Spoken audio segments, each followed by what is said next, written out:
Day Trading, le podcast, l'épisode bonus, dernière partie.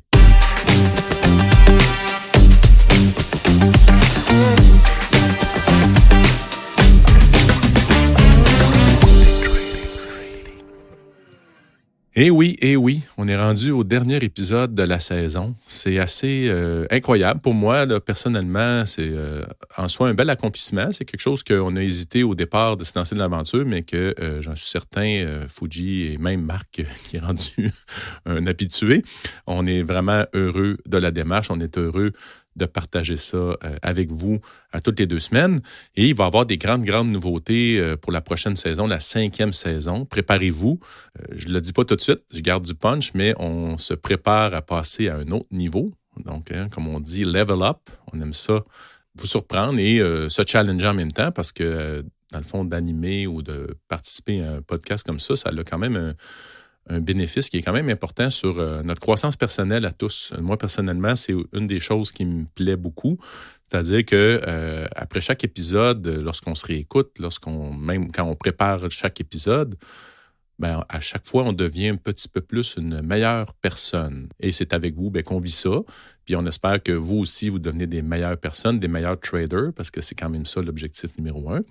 Alors, sur ce, on se relance dans le sujet et on retourne avec la discussion avec Marc et Fuji sur toutes sortes d'idées, un petit pot pourri d'idées qui sont quand même originales et intéressantes, je dois le dire. Alors, on poursuit tout de suite. Marc a quand même envie là, de continuer son explication, sa réflexion sur la croissance. Donc, on t'écoute, Marc.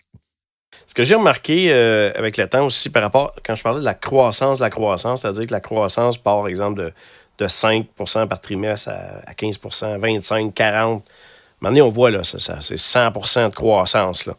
Ce que j'ai remarqué souvent, puis vous irez le voir sur le graphique, quand la croissance se met à décroisser, c'est-à-dire que si on pourrait voir là, un pic, là, 50%, 100%, 200%, puis là, à un moment donné, boum, ça commence à descendre. Il y a encore de la croissance, mais la croissance passe de 200% à 100%, à 50%, à 20%. Là, tout le monde se dit, ouais, mais il y a de la croissance, les bénéfices sont bons, on beat les earnings, blablabla, là, ça finit plus, tout ça. Mais moi, ce que j'ai constaté, c'est que quand il y a une décélération ou une décroissance de la croissance, si on veut, bien souvent, c'est le pic. T'sais, on le voit un petit peu après, là, bien sûr, mais souvent, je trouve que ça coïncide avec le pic de l'action. C'est-à-dire que tu as encore de la croissance, puis des fois, elle est grosse. Là. Des fois, c'est 80% de croissance trimestre après trimestre. Mais si la compagnie faisait 250% de croissance les trimestres passés, c'est quand même moins de croissance qu'avant. Donc, effectivement, en tout cas, ce que je constate, c'est que souvent, c'est le pic là, de l'euphorie là, en haut. Encore là, c'est facile de le voir après, mais parce qu'on ne sait pas si la compagnie va continuer en forte croissance. Mais à mon avis, ça joue sur... Là, on part de d'autres choses, mais quand tu fais un discount cash flow sur 10 ans, ce qui est dur à faire par rapport à des compagnies qui sont en forte croissance, bien, c'est sûr qu'une compagnie qui a une croissance de 200% sur un trimestre, puis tout d'un coup tombe, on va dire, à 40%. Zoom, c'est probablement ce qui est arrivé. Là. Boum, il y a eu une explosion. Puis, à un moment donné, ben, la croissance revient normale, si on veut.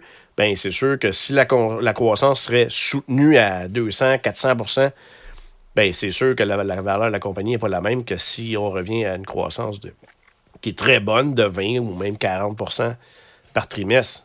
C'est pas la même chose là, si tu regardes ça sur une évaluation dans 10 ans, par exemple. Mm-hmm. Ça ne veut pas dire qu'elle va tomber en difficulté non plus. Ça ne veut pas dire qu'elle va tomber en problème. C'est juste que le momentum, la folie de l'heure, comme tu dis, le pic est passé. Là.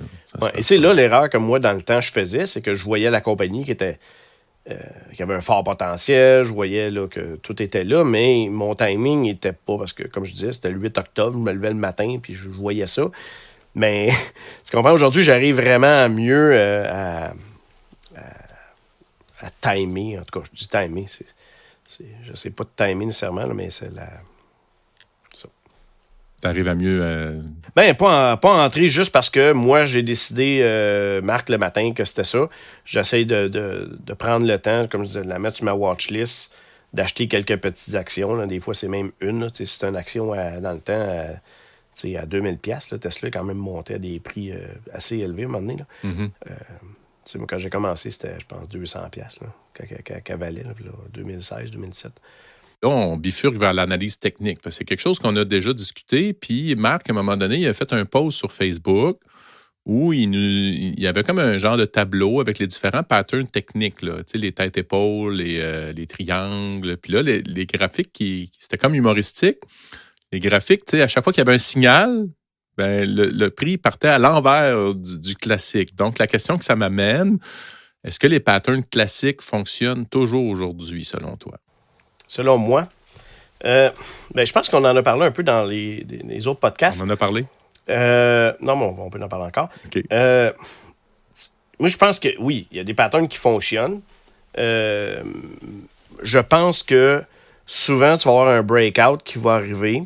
Les algos, les institutions vont le prendre à l'envers. Donc, on va te faire croire que le pattern ne va pas fonctionner. On vient te shaker out, comme on dit. Et ensuite, on part sans toi. T'sais. Donc, le pattern finit par fonctionner souvent, mais la première fois, il ne fonctionne pas nécessairement. Mm-hmm.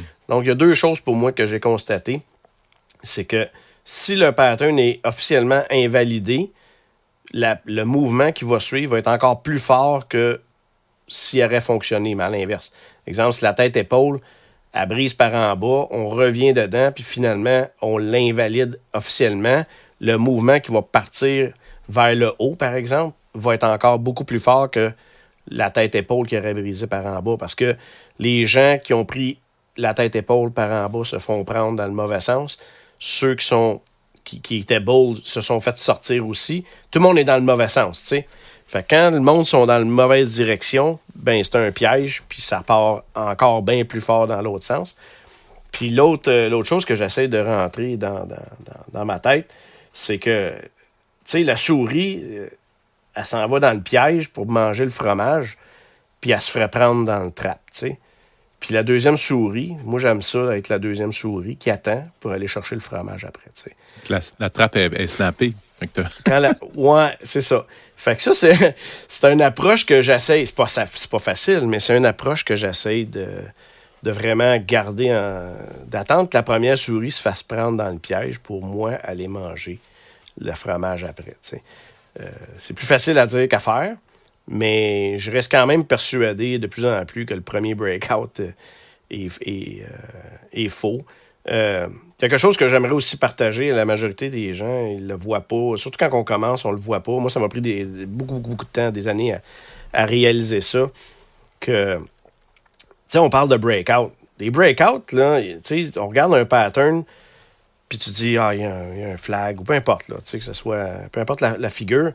Des figures, tu sais, dans les livres, ils montrent juste une figure. La figure, elle n'a pas de contexte, souvent. Tu sais, c'est une figure, puis, étant daily, peu importe, on va voir les inside bars que Fuji parle souvent, tu sais, mais il faut les voir dans un contexte beaucoup plus grand que juste le petit pattern tout petit. Parce que, tu sais, l'inside bar, c'est positionné à un endroit, elle n'aura pas la même valeur que c'est positionné dans une autre place dans le graphique. Mais au-delà de ça, ce que moi j'ai réalisé, ça a pris du temps, c'est qu'il y a un moment dans le market, si on veut, dans le marché, où ce que les breakouts vont fonctionner. Il y a du temps où quand on commence un bull market, exemple, quand on était au mois de mars, puis qu'on part un bull market, puis qu'on était au mois d'avril, avril-mars 2020, c'est un nouveau bull market. Tu sais, là, les breakouts fonctionnent, puis ça fonctionnait tout seul, si on veut, tu sais. Après ça, si tu es dans un bear market puis tu essaies de prendre des breakouts, ça va pas fonctionner. Donc, il y a un temps, c'est pas que le pattern ne fonctionne pas ou qu'il n'est pas bon, mais il n'est pas présentement, tu n'es pas dans le bon marché pour prendre ce pattern-là, tu sais. Quand tu es dans un bear market puis tu essaies d'acheter des supports, ben c'est sûr que ça va continuer de descendre, puis tu vas dire, ben Colin, un bear flag, un bull flag, ça marche pas, peu importe. Je pense que Marc a soif. C'est pas un beer market, c'est un bear market. C'est un bear. Je me suis fait reprendre la dernière. C'est chacun notre tour. C'est un beer market. Un beer market, un beer, ouais. Les oreilles te résonnent, François? Oui, c'est ça. Je vais prendre mon café. Mais je pense, en tout cas, moi, c'est un élément clé là, que je voulais partager parce que Pour moi, c'est essentiel un pattern en soi, tout seul, tout nu, pour moi, a peu de valeur s'il n'est pas mis dans un contexte graphique plus complet. Et ensuite, aussi vu dans un... on est en bear market? En bear market ou on est en bull market? Peu importe. Bref, il faut vraiment voir le contexte beaucoup plus grand, à mon avis, pour ça. Puis l'autre approche aussi que j'ai depuis quelques années aussi, c'est d'avoir une approche qui est entièrement probabilité. Donc, je me dis, si c'est pas si le pattern fonctionne ou il fonctionne pas, c'est mettons, des inside bars, j'aime vraiment les inside bars. S'il y a 3 jours de baisse, puis là, il y a un inside bar, moi, je vais jouer, pas jouer, mais je vais prendre on brise le haut de la veille. Mais ça ne fonctionne pas à tous les jours, ça ne fonctionne pas à toutes les semaines. Il y a des moments où ça fonctionne vraiment bien, puis il y a des moments où ça fonctionne vraiment pas bien. Mais il faut l'identifier, puis ça, pour moi, ben, c'est la meilleure façon, c'est de voir est-ce que présentement ma stratégie ou mon pattern que j'exploite fonctionne ou pas. Fait que des fois, oui, des fois, non. T'sais. Fait que je pense pas qu'on peut dire un pattern marche pas. T'sais. Je pense que dans ton approche présentement, est-ce qu'il fonctionne aujourd'hui? Est-ce qu'il fonctionnait cette semaine? Puis si oui, ben c'est cool, tu sais. Puis là, j'ai tendance à me dire, ben là, tu augmentes la grosseur de tes positions parce que présentement, le marché est aligné avec ton pattern, si on veut, ou ta stratégie. Mais si le marché n'est pas aligné avec ton approche, ben réduis tes positions puis trade plus léger jusqu'à temps que le marché se réaligne avec ils disent que oui, ton pattern fonctionne. T'sais. Une réflexion que ça m'amène aussi, Marc, c'est que, tu sais, un autre point à considérer, la liquidité, la liquidité du produit. Tu sais, si tu veux trader une petite compagnie, un penny stock, ben les gros joueurs, ils ont plus de facilité à manipuler le cours, puis là, à jouer les stop hunters, tu sais, les chasseurs de stop, comme tu disais tantôt. Mais c'est bien plus dur de faire bouger l'euro que de faire bouger, je sais pas moi, Cascade, là. Pas le même volume, pas la même liquidité, tu sais. Ça aussi, c'est à considérer là-dedans, là. J'imagine, plus qu'il y a de liquidité, plus c'est gros, plus la probabilité va venir, là, c'est une réflexion, plus la probabilité va venir de notre bord. Qu'est-ce que vous en pensez? Et pour moi, il y a des titres institutionnels, puis il y a des titres, comme tu parles de Forex versus des penny stocks, versus des small caps, versus des gros titres comme Apple, institutionnels. Moi, de ma compréhension, ils ne vont pas bouger exactement de la même façon. Donc, un pattern sur un titre institutionnel pourrait marcher, mais ne pourrait pas marcher sur un autre titre. Encore là, je pense qu'il faut le voir à plusieurs layers, là, à plusieurs niveaux, et pas juste voir un pattern seul, comme dans le livre. Là. Il faut le voir dans un contexte beaucoup plus grand, puis dans une stratégie. Ça, c'est quelque chose que François m'a enseigné et que ça ne me rentrait pas dans la tête. Mais tu sais, c'est de l'inclure dans une stratégie. Vraiment d'avoir un pattern, quelque chose qu'on connaît. Tu sais, François, il trade les inside bars. Il a étudié les inside bars. Et il devient, j'aime dire que tu deviens maître de ton pattern ou maître de ta stratégie et tu la connais de tous les angles. Tu es mieux d'en connaître une de fond en comble que d'essayer d'exploiter 75 que tu connais pas.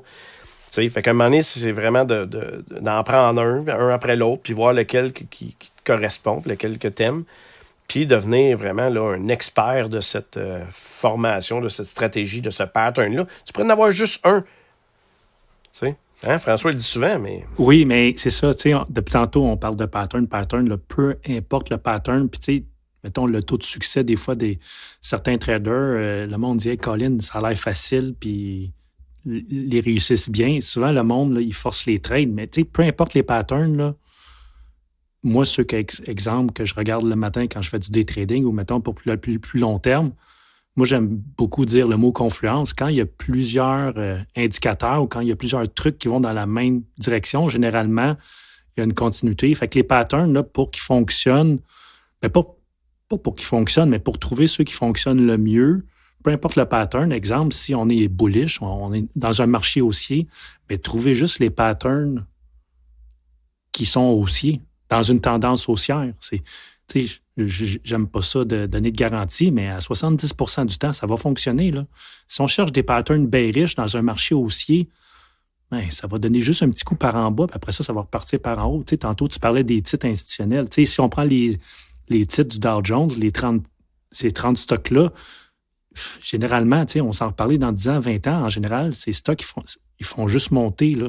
Fait que si on cherche des patterns bearish là-dessus, ça peut fonctionner, mais il faut vraiment qu'ils soient en tendance bearish, qu'on soit dans un bear market.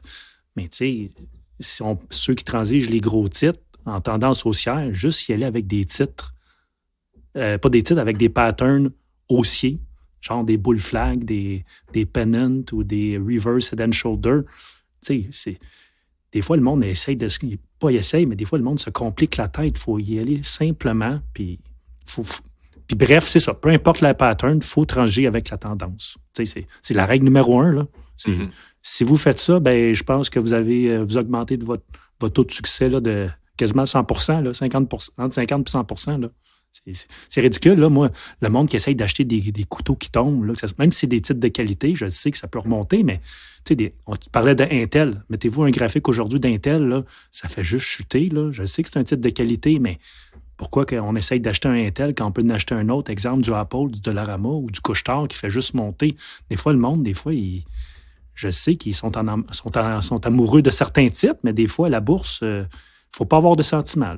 Il faut transiger la saveur du jour, du mois, dépendamment de notre time frame. Là. Mais bref, allez-y avec la tendance.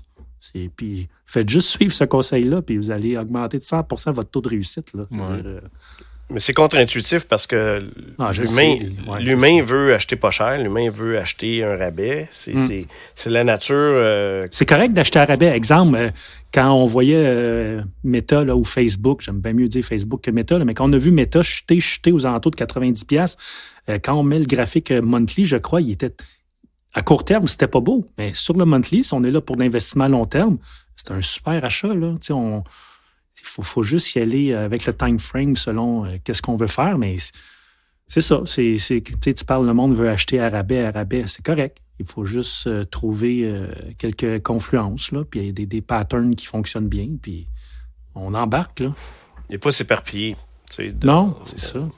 Oui, c'est facile de s'éparpiller, moi, je vous le confirme. C'est facile de s'éparpiller, puis François, il me l'a dit, mais il me l'a redit, puis il tape sur le clou avec un marteau, une masse. Constamment de dire, mais Marc, ça fait pas partie de ce pattern-là, cet outil-là, il fait pas partie de cette stratégie-là. Si on dirait la stratégie numéro A, là, la lettre A, ben c'est un MACD, puis c'est un pattern, puis ça fonctionne, ben il va pas mélanger d'autres affaires dedans. Faites une deuxième stratégie. On the fly, c'est ça, parce que c'est sûr qu'il y en a un qui va contredire l'autre. Ouais.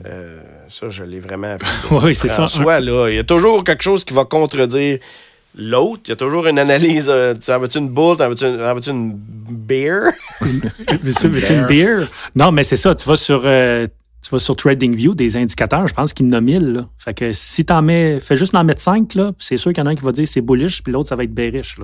Il faut y aller avec la base. On fait juste suivre la tendance moyenne mobile, puis ceux qui aiment les indicateurs techniques, là, mettez-vous un indicateur technique de survendu, suracheté. C'est la base de tout. Là. Mais on transige des titres au-dessus de leur moyenne mobile. Comme ça, on a plus de chances de réussir. Moi, mon approche, c'est de trouver des entrées qui ont un risque low risk, high potentiel, un risque plus facile à gérer et un potentiel fort, tu sais. Donc, je vais chercher des contractions. Patrick fait ça dans le Forex. Je vais chercher à prendre des contractions quand il y a une contraction, quand la volatilité baisse, quand le titre en daily, on va se dire, se contracte, même en weekly, se contracte. Moi, j'aime dire que quand il y a une contraction, va suivre une expansion. C'est comme une balloune que tu squeezes, puis à un moment donné, t'as à lâche, là. C'est ça. Le marché fait pratiquement juste ça. Hein? Contraction, expansion. Par en haut, par en bas, on ne le sait pas nécessairement. Mais pour moi, c'est un peu la base. Fait que, quand le titre il part en vrille, il n'y a aucune façon réelle de contrôler notre risque. Fait que le pattern pourrait être super. Pour moi, c'est une mauvaise gestion de risque. Donc, c'est de trouver un pattern qui te permet de rentrer avec un risque contrôlable pour un potentiel plus grand que ton risque. Ça, pour moi, c'est la base. Peu importe que ce soit un MACD ou peu importe. Là. On oublie les indicateurs. Là. On va y aller bien simple. Là, pour ceux qui nous écoutent, là, ceux qui suivent les indices, le Dow Jones, le Nasdaq, le Russell ou le S&P 500, mettez-vous en parallèle le VIX, l'indice de volatilité, mais ils appellent souvent ça le Fear Index. Le VIX, il se promène entre 18 et 30, là, souvent. Puis souvent, quand le VIX tombe aux alentours de 17-18, bien là, c'est que le monde sont comme trop optimistes d'un marché. Puis vous allez voir, là, mettez-vous un indice. Moi, j'aime ça pour prendre des positions, faire du swing trade. Là. Le S&P 500, mettons, je vais aller short quand le VIX est aux alentours de 17-18. Puis quand le VIX commence à remonter, mais là, le S&P, évidemment, il retombe. Puis la même chose, quand c'est la fin du monde, quand le S&P est dans la cave, alors regardez, mettez-vous le VIX, vous allez voir qu'il est dans le top de sa bande. Là. Donc, vous attendez juste un petit revirement. Puis c'est pas un conseil de trading, évidemment, mais je vous explique comment moi, je swing ces indices-là. Puis ça fonctionne souvent, là. Puis ça, c'est seulement des graphiques. Je pense que c'est Marc qui l'a dit dans un autre podcast. C'est only price pay, là. C'est juste le prix. C'est un simple graphique. Fait que mettez-vous ça, le VIX avec un indice, exemple le S&P 500 en parallèle. Puis comparez. Quand le VIX est bas, le S&P est haut. Puis quand le VIX est haut, le S&P est bas. Vous attendez juste un petit revirement dans un de ces deux produits-là. Puis souvent, c'est des bons points d'entrée. Oui, puis tu sais, pour surfer rapidement, là, quand on compte, puis quand l'action dit que tu as raison, bien, tu as raison. Si l'action dit pas que tu as raison, si l'action baisse pendant que tu es long, c'est parce que tu n'as pas raison présentement. Ah, c'est ça. Peut-être avoir raison plus tard. Tu as beau regarder tous les indices, les ratios. Si le prix tombe, tu as bien beau avoir un RSI survendu. Ça vaut qu'est-ce que ça vaut. Là. Si le marché veut que ça tombe, ça va tomber. Si l'action monte, puis elle dit que tu as raison, puis ton compte monte, puis il dit que tu as raison, bien, tu as raison. Puis là, c'est une approche que j'essaie de faire, mais qui est vraiment difficile. C'est de rajouter sur mes winners, rajouter sur mes gagnants. C'est vraiment pas facile. Mais j'y crois. T'sais. Si l'action elle monte, puis que tu as acheté, puis qu'elle dit « Hey, tu as raison », ben rachète-en. Continue d'en acheter. Parce que présentement, ça dit « Oui, tu as raison ». Mais l'inverse, les gens, moi inclus, on a tous cette tendance-là à voir qu'elle descend, puis on veut avoir raison, puis on veut rajouter sur notre loser, sur notre perdant, parce qu'on veut avoir raison, même si présentement, l'action nous dit qu'on n'a pas raison. On est plus proactif à vouloir avoir raison que d'investir ou d'acheter, peu importe en investissement ou en trading, quand l'action nous valide qu'on a raison. En tout cas, c'est psychologique, là. C'est l'ego. Ben, c'est l'ego, mais moi, je pense que c'est de dire, OK, est-ce que présentement, l'action, est-ce que mon compte me dit que j'ai raison? Si oui, ben cool. Je grossis mes positions, j'augmente ma part sur... C'est pas facile à faire, là. Je veux pas dire que c'est beaucoup plus facile à dire qu'à faire, mais c'est de trouver un mindset, si on veut, de ça qui te permet de dire... quand mon compte puis mes trades me valident que présentement mon pattern ou ma thèse ou peu importe ce que je pense est validé par le prix, ben continuez. Puis si elle me dit que j'ai pas raison, ben c'est de dire cool, j'ai pas raison, ciao, bye, je m'en vais, puis je reviendrai plus tard. Il n'y a pas de problème à revenir plus tard sur Intel si présentement on pense, là, on en parlait tantôt, on pense qu'Intel pourrait prendre des parts du marché d'AMD. C'est hypothétique tout ça, là. Mais c'est pas parce qu'aujourd'hui, on a décidé qu'Intel pourrait peut-être, parce que Patrick nous en a parlé, que ça va se passer aujourd'hui. Ça va peut-être, dans un an et demi, on va dire, Colin, Patrick avait raison. Non, mais je te garantis, tantôt, je vais aller faire une petite lecture, puis on va regarder des graphiques, par exemple. Mais on va le mettre dans notre watchlist. Achète une action d'Intel, oui, j'exagère. Mais tu le mets dans ta watchlist, puis tu la suis, puis le jour que l'action, la bourse va s'aligner avec la thèse pour valider ce que Patrick mentionnait tantôt, ben on va dire, Colin, c'est maintenant, tu sais. Mais ça peut être dans 2 ans, ça. Aussi, dépendamment du projet de développement. Puis c'est sûr que, comme tu dis, comme là, Patrick nous le dit, c'est moi qui... C'est de ta faute. T'as un cue de quelqu'un, un ami, un étranger, « Hey, ça, c'est bon », ben va valider. Parce que moi, c'est juste quelque chose que j'ai vu passer, là. Tu sais, j'ai même pas fait ma recherche. Fait que j'ai juste... Ouais, c'est un début de recherche. C'est ça, mais j'ai eu un oui-dire, puis je le partage. Fait que si la personne prend ça pour du cash par rapport, puis hey, ça va être bon. Mais le plus important, vous savez, c'est quoi le signal ultime? là, c'est de l'humour, mais c'est quasiment vrai. Il faut juste attendre que Kramer en parle à CNBC. Ouais. Aussitôt qu'il va dire qu'Intel, c'est pas bon, bang! Là, c'est le trigger. Oui. Ça fait une belle conclusion. Écoutez, le temps passe. Ça passe pour nous. Moi, ça passe comme si ça faisait 5 minutes. On va être dessus pour la conclusion, mais quand même, avec Marc, 5 épisodes, c'est vraiment... ça a été vraiment, pour moi, magique et agréable. Puis, c'est sûr qu'on te réinvite, là. Fait qu'on pense qu'on a déjà des sujets qu'on a parlé. Puis là, il saute partout en plus. Il est content. Puis nous aussi. Fait qu'avant d'aller à la conclusion, là, je veux juste demander aux auditeurs, s'il vous plaît, abonnez-vous, partagez, essayez de nous aider à faire connaître ce podcast-là. Tu sais, on parlait de croissance. On a une belle croissance, ça va bien, mais on a toujours envie d'aller en chercher plus. Puis on a envie de vous inviter à quelque chose de plus aussi. C'est qu'on aimerait ça avoir plus de feedback encore. On a des très beaux commentaires, mais on aimerait ça avoir le pouls. Comment vous trouvez ça? Qu'est-ce que vous aimez? Qu'est-ce qu'on pourrait parler aussi? Y a-t-il des sujets qui vous allument et qui mériteraient qu'on s'attarde puis qu'on aurait peut-être oublié? Donc ça, vous pouvez le faire par le groupe Facebook, vous pouvez le faire en nous communiquant, même en allant sur le site Daytrading, il y a une page Nous joindre. Gênez-vous pas. En fait, on est plus accessible que vous pensez là, à travers le groupe. Quand les gens nous communiquent, moi, je suis toujours ouvert. Même, j'ai eu des gens avec qui j'ai pris le temps d'avoir une discussion. On s'est fait un Zoom. C'est tout le temps agréable de voir des passionnés du trading qui cherchent, qui sont en quête. Moi, c'est ça mon énergie, c'est ça mon feu. Donc, gênez-vous pas, donnez-nous du feedback, ça va nous faire plaisir. Et la conclusion que j'ai finale, c'est qu'on a appris aujourd'hui qu'on est mieux d'être la deuxième petite souris que d'être la première. Donc, on fait attention au stop hunter, puis on essaie dans le fond, d'avoir une confirmation du marché. Mais dans tous les cas, ce qu'il faut retenir, c'est que là, on a parlé de la finance, du trading, mais c'est un univers infini. On n'aura jamais fini d'en apprendre. On pense qu'on en sait. Moi, je me reviens quand je commençais, puis en dedans d'une fin de semaine, je pensais avoir tout appris ce que j'avais de besoin puis que ça allait marcher, mais c'est pas ça la réalité. C'est que c'est un cheminement personnel. Et moi, ça me passionne. Je suis un éternel étudiant, puis je vous le souhaite. Donc, on garde en tête qu'être un éternel étudiant, c'est vraiment un atout. Parce qu'il faut mettre du temps régulièrement, il faut devenir plus connaisseur, il faut être meilleur, il faut développer ses meilleurs réflexes. Marc l'a dit tantôt, il y a des choses, des fois, ça nous prend des années à réaliser. Puis des fois, c'est pas parce que personne nous l'a dit, là. Il y a des choses que Fuji nous dit depuis 2 ans, puis c'est pas encore rentré, là. Tu sais, même si je l'ai entendu, même si j'ai dit oui, ça veut pas dire que je l'applique, ça veut pas dire... Donc, on a un cheminement à faire.